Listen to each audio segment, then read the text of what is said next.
नमस्कार दोस्तों, कहानी के दूसरे भाग 8वीं रोचक कहानियों में आपका स्वागत है। अगर शीला कभी तभी जबान से कह देती, माता जी आपको ध्यान नहीं रहा, घी आपने पिछले महीने दिया था, कल तो तेल निकाला था, बाबूजी परसों बाजार से नमक लाए थे, शक्कर तो वे 15 दिन पहले लाए थे।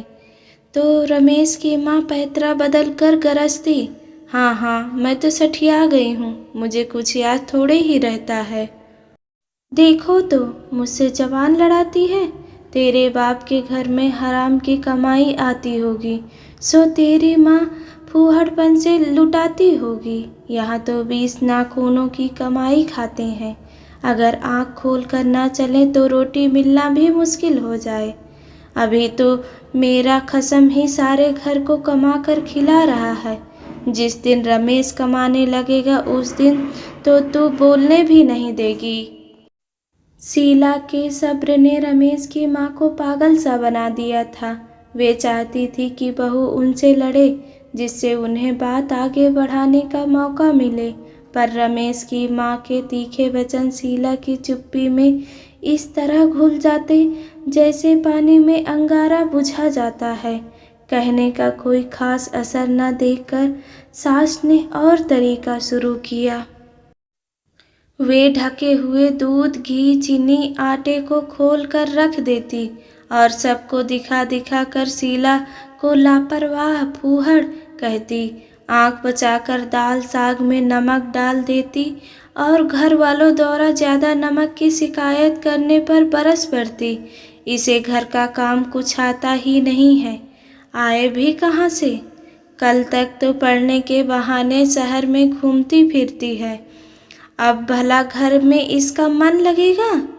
शीला ने एक आध बार रमेश से इस बारे में शिकायत की तो उसने माँ का पक्ष लेते हुए शीला को ही फटकार दिया। मैं उन लोगों में से नहीं हूँ जो पत्नी का मुंह देखते ही माँ बाप को भूल जाते हैं। आगे से मेरे माँ बाप के खिलाफ अगर तुमने एक बात भी कही तो अच्छा नहीं होगा। कान खोल कर सुन लो, तुम्हारी हैसियत इस घर में एक नौकरानी से ज़्यादा नहीं है। ठीक से काम करोगी तो यहाँ रह सकती हो, नहीं तो तुम्हारे माँ बाप के पास पहुँचा दिया जाएगा। मैं औरत को पैर की जूती से ज़्यादा नहीं समझता। अगर जूती पैर में काटती है तो फौरन उसे फेंक कर दूसरी पहन लेनी चाहिए। चक्रव्यूह से घिरे अभिमन्यु के समान शीला सबके वार से बच रही थी, सबके ताने सहन कर रही थी। उसके वार करने का तो सवाल ही नहीं था।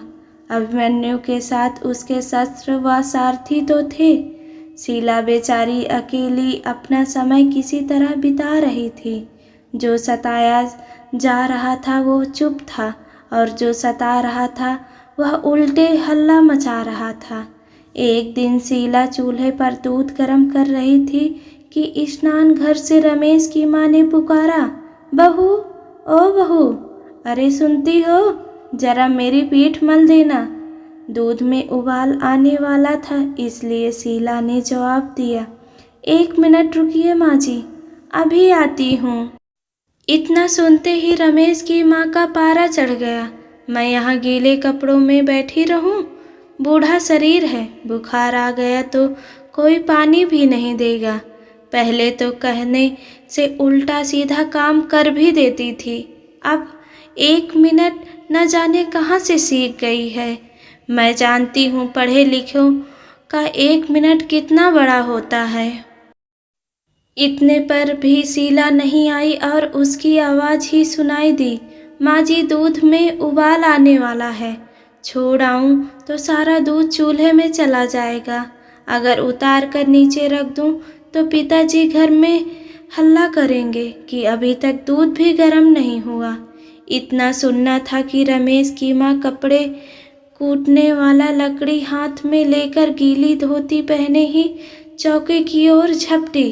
वे गुस्से में कहती जा रही थी, बेहया, अपने आलस को तो देखती नहीं, जो जवानी में ही हिलने डुलने का मन नहीं होता, ऊपर से दुनिया भर के बहाने बनाती है। शीला कुछ समझ पाए कि उससे पहले ही रमेश की माँ ने उसकी पीठ पर लकड़ी जोर से दे मारी। शीला इसके लिए पहले से तैयार थी। उसने लकड़ी को हाथ से पकड़ते हुए कहा, माँ जी, मारने से पहले मेरा दोस्त तो देख लिया होता। मैं सब कुछ चुपचाप सह रही हूँ, तो इसका मतलब यह नहीं कि मैं इंसान नहीं हूँ। मेरा भी शरीर है, मुझे भी तकलीफ होती है। रमेश की माँ बहुत दिनों से जिस मौके की तलाश में थी, वह उसे आज मिल गया। उसने अपने सिर के बाल नोचने शुरू कर दिए और रोते चिल्लाते सारा घर सिर पर उठा लिया। हाय रे, यह दिन देखना भी मेरी तकदीर में लिखा था। अभी तो मेरे हाथ पैर चलते हैं। इतने पर भी मुझे मारने के लिए लकड़ी लेकर खड़ी हो गई। अगर मेरे हाथ पैर टूट गए तो यह न जाने क्या हालत करेगी। मैं तो पहले ही कहती थी कि पढ़ी लिखी बहू घर में मत लाओ, पर मेरी सुनता कौन है।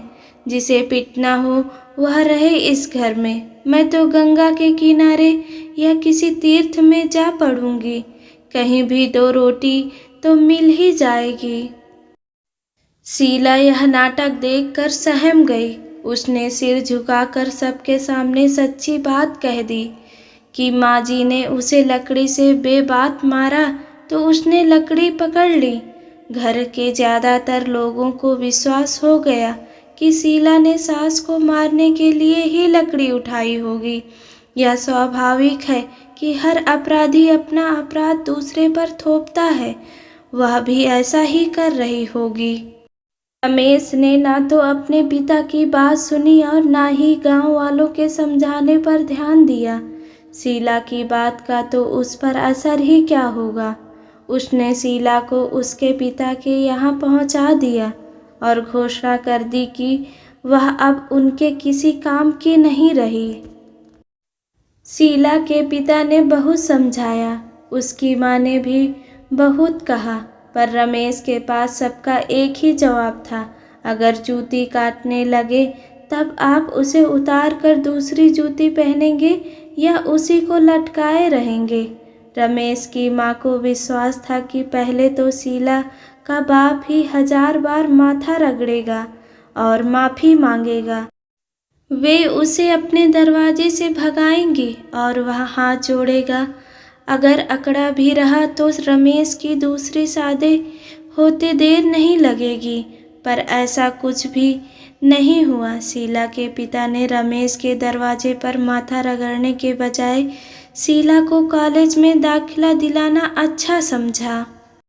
रमेश की माँ ने शीला को बेवजह जितना सताया था, वह सब भी मोहल्ला, पड़ोस और रिश्तेदारों से नहीं छिपा था। सबको यह भी डर था कि रमेश की दूसरी शादी होने पर शीला का पिता कोर्ट कचहरी जाएगा, 498 का केस कर देगा। इन बातों से ऐसा माहौल बनाया कि 2 बरस तक रमेश के लिए रिश्ता तो लेकर कोई नहीं आया। उल्टे सारे गांव में रमेश की भी बेइज्जती हो गई। रमेश के माँ बाप ने बहुत कोशिश की, पर सब बेकार रहा। कोई बिरादरी वाला रुपया लेकर भी रमेश की शादी करने को तैयार नहीं हुआ। मजबूर होकर रमेश अनाथालय से एक लड़की भगा ले आया। गांव में 2-4 गरीब ठाकुर अनाथालय से लड़कियां लाकर शादी कर चुके थे, इसलिए किसी ने कुछ नहीं कहा, पर वे कागजी पढ़ी लिखी थी। गांव के लोग खुश थे कि रमेश की माँ का दिमाग ठिकाने आ गया है। वे बात बात पर अपने ऊंचे खानदान की दुहाई देती थी। वे उन्हीं के समान साधारण बन गई थी। अब वे कभी भी बड़ी बात नहीं कहेंगी। इधर रमेश को डर रहता कि कहीं शीला की वजह से यह लड़की भाग न जाए।